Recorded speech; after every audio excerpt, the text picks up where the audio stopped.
Hi everyone, so my name is Joseph, and today I want to discuss X-Men Apocalypse, which came out on May 27th, 2016. So as always, like with my first two X-Men movies, I want to begin with a disclaimer. Although I do enjoy X-Men, I am not a die-hard X-Men comic book fan. I've only grown up with the animated series, and I did watch the original X-Men trilogy set of movies, but it's been a while since I've seen those. I am planning to watch those eventually after I'm done with the Bryan Singer set of movies. But all of that is just to establish, although I'm reviewing this as from the perspective of a moviegoer, I did do light research and I looked into the comic book perspective, what they think about the Bryan Singer set of movies, and I think they do have some valid points in being upset with this movie Apocalypse. Nothing's worse than when the source material is not adapted faithfully, and thus it creates just some friction, right? So although I'm only establishing this because I think it's going to be a little bit obvious that I did enjoy this movie. I did like it. With qualms, there were some issues with it. Definitely the weakest compared to First Class and Days of Future Past. But with that being said, if I were a diehard X-Men fan, I think my opinion would be a lot more different. It's not to the same extent, but I definitely can sympathize. When it comes to Star Wars, I'm not the biggest fan of the sequel trilogy. But for The Last Jedi, I like to tell people that I don't think it's a good Star Wars movie, but as a film in general, I think it's a really fun film. So whenever I rewatch The Last Jedi, well, I don't really rewatch it, but like when it's on in the background because my friends put it on or my family puts it on, I'm not going to complain about that. I'm able just to enjoy it. Why? I dissociate my Star Wars fan away just from the moviegoer side or the audience side, and yeah, so I definitely do empathize X-Men fans. But let's go ahead and get into this. So, X-Men Apocalypse has a bigger cast. It also has most of the returning cast from the previous movies. Right off the bat, I do want to discuss Havoc. So I really did like Havoc's character. I do wish he was present more for the second movie, and I was quite happy to see that he was here in the third movie. But lo and behold, unfortunately, he kind of he's here. He has a little bit more to do, but then so there are going to be spoilers. He gets killed. He accidentally shoots his that's Cyclops. He accidentally shoots his laser powers from his chest, his energy powers, and he ends up shooting, I guess, the a generator or a power source ends up blowing up the X Mansion. And unfortunately, although Quicksilver arrives to save everyone at the mansion, he's not able to save Havoc's because he's not able to save Havoc due to him being too close to the epicenter of the explosion. And I don't like how his death is kind of glossed over. Although Cyclops is upset about it, and the rest of the characters kind of don't discuss it. Jean does a little bit, but that's really it. So I am disappointed about that. It's really sad how I was excited to see Havoc being back, but just for him to not play much of a role. I think this is a good segue to express. So this is a longer movie. I believe it's 2 hours long. 2 hour. Oh my goodness, 2 hours and 24 minutes, and one does feel it a little bit. I know that sounds negative, but the only reason why they feel it is because this movie feels like it's two movies in one. The first half focuses on Apocalypse and him gathering his horsemen, so Storm, Magneto, Angel, and Psylocke. And then it also focuses on the older cast, the James McAvoy. Moria is back, which I'm happy to see. I did like her in the first movie. Mystique, Beast, and so forth. And then the second half of the movie, once the X Mansion blows up and our main order cast gets captured by the government by Stryker. So Magneto, Quicksilver, no Magneto, I'm sorry. Quicksilver, Mystique, Beast, and Charles Xavier. Oh, he was already stolen. Excuse me. He was already kidnapped by Apocalypse, not Charles Xavier. But those older individuals, they get taken away by William Stryker. The story shifts to the younger X-Men perspective. We now focus more on Cyclops, Nightcrawler, and Jean Grey. And it's fine. I think the movie could have done a better job of meshing the two stories together. But I think that's the only reason why it feels a little bit longer. Just because it is working with multiple stories, more specifically two stories. The villain for this movie, so the villain for the first X-Men movie was Sebastian Shaw. I really liked his character. I think they did a good job with that villain.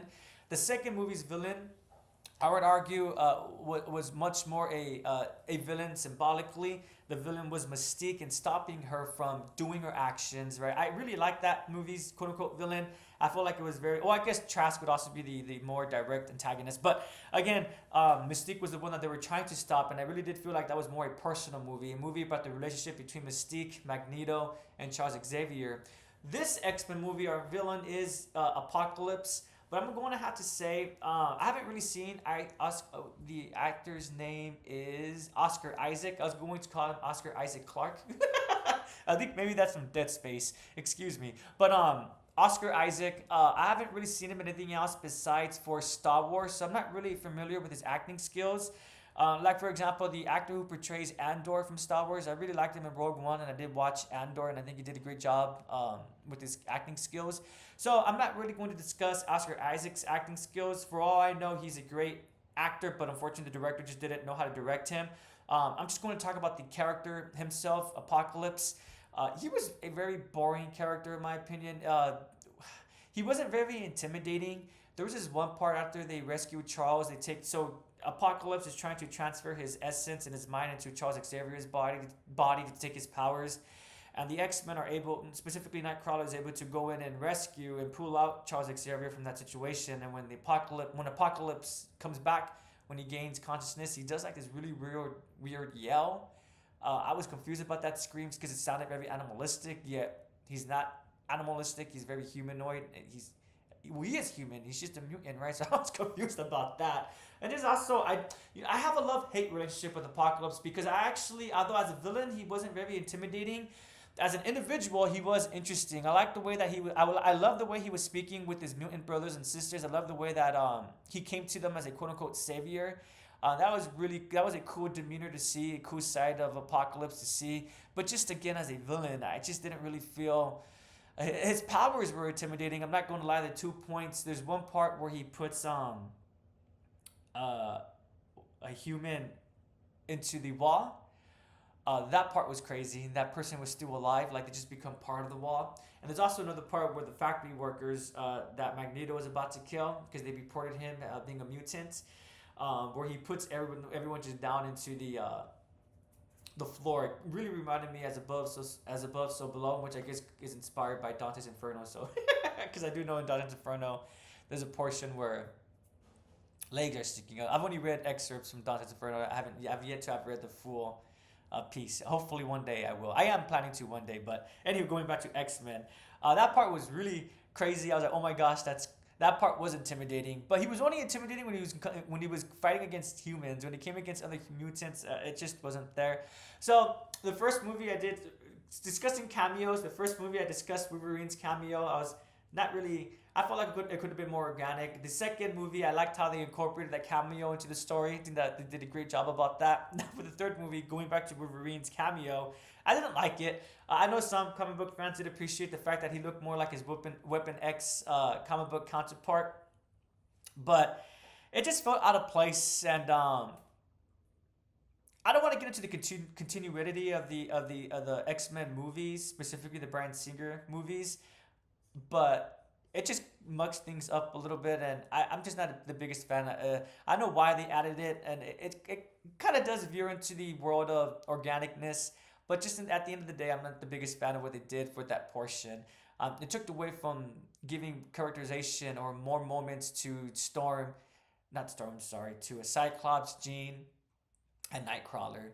So all in all, the movie, there are some parts where it slogs a little bit. There are some parts that could have been refined and tempered a bit better. But with that being said, I think the movie as a whole has more positives and that outweighs the negatives. I went into Apocalypse knowing that this is where a lot of fans consider the quality to start dropping. And maybe because of that, I went in with not very high expectations. That's why I was able to enjoy the movie. But all in all, would I recommend Apocalypse? Yes, I would, with some caveats. I'll just say, just go in being aware that they're trying to do a lot more with this villain. They're trying to establish him as an actual villain, but they don't quite necessarily succeed. They're also trying to establish the team as a whole, where we just have one part of the team, Beast, Mystique, Xavier, and now we need to get the rest of the team. So they're trying to flesh that out as well. If one goes in expecting a movie that attempted to do a little bit more that needed to, I think you are going to enjoy this movie, this film. I am planning on watching the next one, Dark Phoenix, I think it's called. And I already know that a lot. I think, not that I think, I already know that most people consider that to be the worst from this set of movies so far. So we'll see if I'm going to have that same opinion. But all in all, this movie Apocalypse, although I see the negatives, I did enjoy it. I did like Cyclops' character. I do have to say though, when I think of Cyclops, I feel like this Cyclops is more jockey-ish. I don't know if that's true of the comic book counterpart for Scott's character, for Cyclops' character. But I didn't really get that leadership feeling from Cyclops in this movie. I'm hoping that will change in the next movie because I am aware that Cyclops is typically the leader of the X-Men, well, him and Wolverine, and sometimes Jean Grey, I think. Again, I'm not a well versed into comic book history with X-Men, but yes, so let me just quickly think about the movie. I believe that's everything I do want to discuss. The climax of the movie was another element I forgot to discuss. So why do I say though? I believe this movie was attempting to do a lot more than it needed to do. They were also establishing not just the formation of the X-Men, but also the origin, or maybe not the origin story, but at least hinting towards the Dark Phoenix as well. So even if one doesn't read comic books, they're probably aware about the Dark Phoenix and the impact that she had in the X-Men world within the comic books. And so I think it was quite obvious, quite clear to a lot of people for the next movie that it was going to be focusing on the Dark Phoenix. And the secret ending for this film just had a G-Man walking through the military complex that the X-Men infiltrated to rescue Mystique, Beast, and Quicksilver. Oh, and Moria as well. They collect the Weapon X serum and they move forward. And I'm glad I remembered about Moria. I'm glad she's back. I really did like her character. It's in typical comic book fashion, of course, the hero is not able to get with their love interest. So at the end of the first one, when Charles Xavier takes her brains away, her memories away, I was a little bit disappointed because I knew that meant that she was not going to be returning for the second movie. And sure enough, I don't think she was in the second movie at all. Maybe she had a small cameo. But I was really happy to see that she was back. That was unexpected. I actually do like Moria's character. In the first movie, I did discuss my only complaint about her. And it was not her fault whatsoever. It was just the writers chose that stupid bit at the beginning when she infiltrates the meeting. That could have been done better, in my opinion. But it was good to see her character back. I'm glad that Charles Xavier gave her back her memories. I'm looking forward to seeing if she is going to be present in the next movies. But I should keep my expectations in check because I'm not sure if she is. I don't want to go in looking forward to seeing her, and it turns out she didn't return from the movie. And also, it's kind of cool to see how Charles Xavier starts getting that iconic look that we're all familiar with, the bald appearance. As it turns out, he got this in this iteration because of Apocalypse when he was doing that transference of consciousness. So that was pretty cool. I believe that is everything I want to discuss. If you guys have seen X-Men Apocalypse, let me know what you think of it, either in the comments or let me know via personal messages. I personally did enjoy it. It could have been better, for sure. Definitely not as strong as the first two movies. But with that being said, it was an enjoyable time. And but would I watch it again? I think I would actually. Not anytime soon. Probably not for another 2 to 3 years, maybe.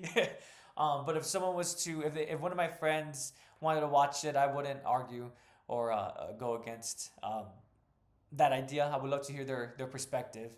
Anywho, thanks for joining me. I do appreciate it. Have a great day and take care. Hi again, everyone. Something I forgot to discuss was Magneto's character. I was doing that on purpose just because I felt like Magneto definitely had the best story elements in X-Men Apocalypse. One aspect I really don't like is the fact that they've essentially gave him a second origin story. I don't think that was necessary. And also, so it is established that there's a 10-year time gap between the previous movie and Apocalypse, and it just doesn't really feel like it. But I know why they needed to have that time skip, especially in order to establish how Magneto was able to start a new life. It was quite sad when his family had passed away. That was unexpected. I thought for sure his daughter and his wife. Well, I had an inkling that his wife would die, but I didn't think his daughter would die so quickly. And when it did occur, that did catch me off guard. But that being said, though, as much as I did appreciate Magneto's second little origin story, um, after we finished with that portion, I did feel kind of like, oh, same mode, same mode. We're going back to that same route where Magneto, instead of where he loses a loved one, and that's what pushes him to conduct actions. Rather, that's what pushes him to push forward with following his emotions. And essentially, the first time he loses his mom, in this instance, he loses his wife and his daughter. And again, as much as I do appreciate and enjoy Magneto's character, there's only so much that one could retrend the same story elements without it getting a little bit tired. And yeah, with that being said, though, I know I sound very negative discussing it. It probably was the best part of the movie. I know a lot of people were kind of upset with Magneto and him always flip flopping, being villainous, being heroic, being villainous, right? But in this movie, I think it did make sense. It did establish his character from what we've seen in the previous movies, and I did feel for him as well. I could see why he did join Apocalypse. He was in a low point at that time, right? He just lost his loved ones due to saving someone, which really sucks. Kind of can't help but think of Mary Shelley's Frankenstein when the creature saves that young girl, but her father, a rustic individual, decides to shoot the creature, right? So yeah, so that part was quite sad. Typically, I think the best parts of these movies are Michael Fassbender and James McAvoy. I really do love the relationship between those two. In this movie, we got less of that just because it was focusing more on different elements. As I said, setting up the formation of the X-Men team as a whole, setting up Dark Phoenix, reintroducing characters from the past like Moria. I think the movie had less time to focus on Magneto and on Charles Xavier. But as always, whatever screen time they have together, you really do see the friendship that they have. And I do really like Magneto's character. I did play Marvel Ultimate Alliance 1 and 2, and I am thinking about doing a replay of that soon. And typically, the only X-Men characters I play with are Wolverine because he has the healing regenerative ability.